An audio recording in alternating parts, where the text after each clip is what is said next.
When you're home alone, even the smallest sound can be deadly. I learned that the hard way when I was 9 years old, home alone on a rainy Saturday afternoon. My parents had gone out for errands, leaving me with cartoons on the TV and a blanket wrapped tightly around me on the couch. At first, it felt safe, cozy even. The rain pounded the roof and windows, the wind rattled the trees outside, and the house smelled faintly of old carpet and my mum's lemon-scented cleaner. I thought I was alone. I thought I was safe. Then I heard it, a faint tapping at the back window. At first, I told myself it was the storm, the wind, or a branch brushing against the glass. But then it came again, 3 deliberate taps, slow, controlled, like someone was calling me. My heart jumped into my throat. My stomach dropped. I froze, staring at the window. I told myself I was imagining it, that shadows played tricks on me, that my mind was making something ordinary into something terrifying. I peeked through the blinds. Nothing. Just wet grass, swaying tree branches, and the reflections of rain puddles. I laughed nervously, trying to convince myself it was nothing, but my fingers trembled. I walked back to the couch, wrapping the blanket around me, listening. Then the tapping came again, louder, insistent, almost demanding my attention. My hands shook as I approached the window. I slowly pulled the blinds aside. That's when I saw it, a pale face staring at me through the glass. For a second, a heartbeat maybe, and then gone. I froze. My legs went weak, my throat tightened, I couldn't breathe properly. My mind raced, imagining everything that could happen. I backed away from the window and ran to the front door, double-checking the locks. My parents had always told me to check all doors and windows when I was home alone, and now I understood why.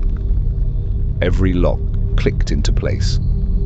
I backed away, telling myself it had been a shadow, a reflection, a trick of the rain. And then I heard it, the front door handle clicking, not the lock, not the latch, the handle itself. Someone was trying it. My heart thundered. I grabbed the cordless phone and dialed my parents' number, but it went straight to voicemail. I tried 911, but my hands were shaking violently, almost dropping the phone. The doorknob rattled again, slow, deliberate. Then it stopped. Silence. I crouched behind the kitchen island, pressed flat against the cabinets, trying to make myself invisible. Every creak of the floor, every drip of rain, every faint hum of the refrigerator sounded amplified. I could hear slow, controlled breathing outside. Footsteps circled the house. I wanted to scream but couldn't. Minutes stretched into eternity. My imagination ran wild. Was he watching me through the windows, listening through the vents? I felt helpless, trapped, completely alone. Then another noise. Soft, measured footsteps approaching the side door. I held my breath, pressing myself lower. The door handle turned once, twice, and then came a soft knock, 3 deliberate taps. A whisper followed. "I know you're home." My hands shook uncontrollably. My heart felt like it would burst. The footsteps retreated slowly, fading down the hallway. The front door opened and closed. Silence returned. I stayed crouched, trembling, trying to calm my racing heart. I imagined every possible scenario, every way he could have gotten in. My eyes darted to every shadow, every corner, every sound became a potential threat. Hours, or maybe minutes, passed. Time lost all meaning. I stayed frozen, listening to the storm, the tapping, the faint creaks in the house. I couldn't move. I couldn't breathe properly. Then the sound of tires on wet pavement, my parents' car. Relief hit me like a wave. I ran to the door, yanking it open, collapsing into their arms, shaking and crying. Police came and searched the neighborhood. No one was found. No footprints. only a faint smear on the back window where someone had pressed their hand. Weeks later, I couldn't sleep properly. Every time I was alone, I heard the handle, the whisper, the footsteps. Years later, I learned that strangers sometimes watch houses for days, studying schedules, waiting for the perfect moment. That day, I realized how fragile home can be, how quickly ordinary safety can become terrifying. Even decades later, when I see "home" on a caller ID, I stop. I remember the tapping, the pale face, the doorknob turning, the whisper. I remember being 9 years old, powerless, hiding under the counter while someone circled my house. I learned that home is never truly safe, that danger can hide in shadows, that ordinary days can become nightmares in a heartbeat. I carry that memory still, every time the wind rattles a window, every time a phone rings unexpectedly, every time I am alone in a quiet room. Sometimes, the thing you fear the most isn't outside your house. It's already inside, waiting, watching, knowing exactly where you are. And that knowledge, that terrifying awareness, never leaves you. Even now, long after the storm has passed, long after the man was caught and gone, I feel the fear as if it was still happening.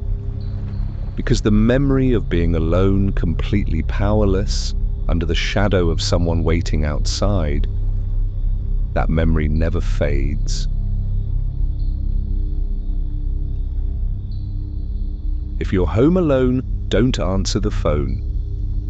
I learned that the hard way when I was 10 years old, home alone on a quiet Saturday afternoon. The house was empty except for me, the faint hum of the refrigerator, and the low buzz of the television in the living room. At first, it felt ordinary, peaceful, normal. But normal can be the most terrifying thing when you're alone. The phone rang. Caller ID. Home. I froze. My parents weren't due back for hours. I stared at it, hoping it would just stop. Maybe it was a glitch. Phones did weird things sometimes. I didn't answer. It rang again. Same thing. Home. My stomach dropped into my shoes. My chest tightened. My fingers were clammy. A cold knot of fear twisted in my gut. I tried to tell myself it was nothing, that it was impossible. And yet every instinct screamed that something was wrong. I tiptoed through the hallway, checking doors, windows, and every corner of the house. Everything was exactly as it should be. And yet the silence suddenly felt too thick, too heavy, like the air itself was holding its breath. And then I heard it. Footsteps. Slow, deliberate, coming from my parents' bedroom at the far end of the hall. My mind screamed that it was impossible. I was home alone. I told myself it had to be the house settling, a neighbor walking by. Except these footsteps were inside, methodical, purposeful, coming closer. My throat went dry. My heart hammered in my chest. I picked up the phone to call my mom, but as soon as I dialed, I hung up. Whoever it was, I didn't want them to know I knew. Then the phone rang again. This time, it didn't just ring. It stopped. Someone upstairs had picked up another extension. My pulse skyrocketed. I dropped the phone and ran to my bedroom, locking the door behind me. I crawled under my bed, blanket pulled tight over my head, trying to make myself invisible. My breathing slowed, but my mind raced. Every creak, every hum of the house sounded amplified, suspicious. I could hear it, slow, controlled breathing that wasn't mine. Footsteps approached my door. The doorknob turned once, twice. Then came a soft knock, 3 taps, a whisper. "I know you're home." I bit my hand to stop myself from screaming. Minutes passed. Hours felt like they were collapsing on top of me. The footsteps retreated slowly down the hallway. The front door opened and closed. Silence. I stayed under the bed, frozen, until my parents returned. Police searched the house. No signs of forced entry. Nothing. Only the house phone upstairs off the hook. Years later, my parents explained the truth. The old phone system could be accessed from outside. Someone could call extensions and listen in without entering. Weeks later, a man was arrested nearby with a notebook. Names, addresses, schedules. Mine was circled. Even now, decades later, when I see home on a caller ID, I stop. I remember the slow, deliberate footsteps, the whisper, the doorknob turning. I remember being 10, realizing someone had been inside my house, or at least knew exactly where I was. And I learned something that day. Being home alone doesn't always mean you're alone. Not really. Every shadow, every creak, every unexpected sound made me flinch for years after. Every time a phone rang, I imagined the worst, and for a moment I was 10 again, hiding under my bed, listening to someone breathe outside my door. The memory stayed with me longer than any scar, deeper than any fear I had ever felt. I realized that the thing you fear the most isn't outside your house. It's already inside, waiting, watching, knowing exactly where you are. The hours I spent alone that day stretched into a lifetime of fear. Every laugh I had afterward, every quiet moment, was punctuated by the memory of that whisper and the slow, purposeful footsteps. It never left me.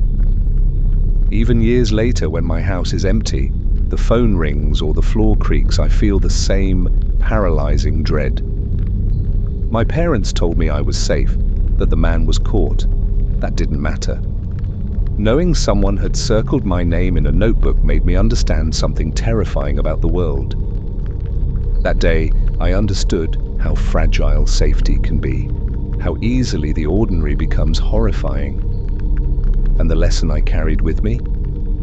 If you're home alone, don't answer the phone, because whoever is calling might already be inside.